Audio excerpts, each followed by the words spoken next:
but I would really like to encourage some self-reflexivity in terms of the language that we use.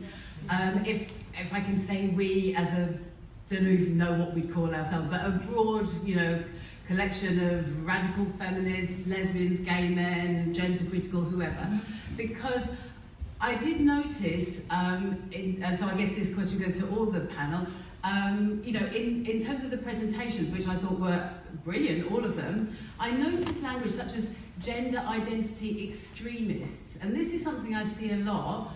And is there such a thing as a gender identity moderate? I don't think there is. And I think that by using this word extremist, which I see a lot in the blogs and the media pieces, it's trying to separate out, oh, there are these nice trans over here who just want to, they always seem to just want to go to the local shop they just live in a village and just want to go to the shop.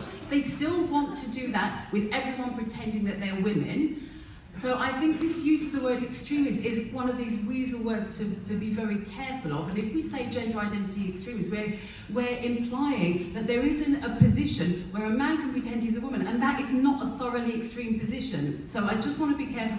I also noticed people on the panel using terms like Tara Wolf, Maria McLachlan she was not assaulted by a trans woman, any kind of woman, she was assaulted by a man, and if we call this man a trans woman, we are masking the fact that he is a man. And so anyway, sorry, that's quite and I heard someone else saying the term trans people, which is reinforcing the notion that there is such a thing as trans people. So that's my... Between people who are committed to trans ideology and people who transition. And then there is the claim that we all must subscribe to your interpretation and use the language that you think is correct. So the first thing I want to say is, I'm no more fond of coerced language from people on our side than I am from coerced language from people on the other side. And you have a particular ontological position. I respect your position. I respect that that is a position that people hold. I don't think it's incoherent. I also think there are other people in this fight who do not hold the same ontological position as you. And I think the line that we need to draw is to do with the political recognition and the political erasure of sex and the impact of that on women and on homosexuals and on young children. That's what holds this coalition together. We don't all agree with each other. We don't all have the same ontological beliefs. We don't all need to go up to trans people and say, you're a man. And we don't need to police people and tell them that they are not doing it correctly if they don't do that. I didn't say that. No. So Juliet, yes, you have said that.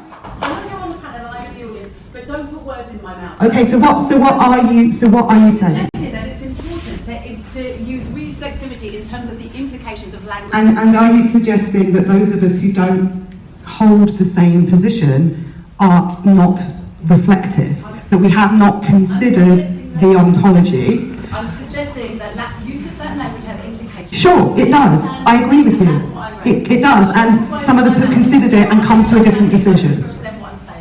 Yeah, I think this is unfortunate, isn't it? I'm actually in favour of building bridges. I'm actually in favour of promoting dialogue.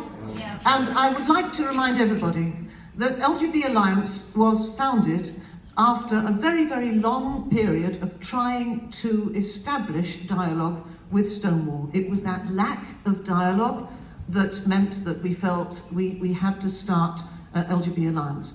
Let us not make dialogue more difficult than it has to be.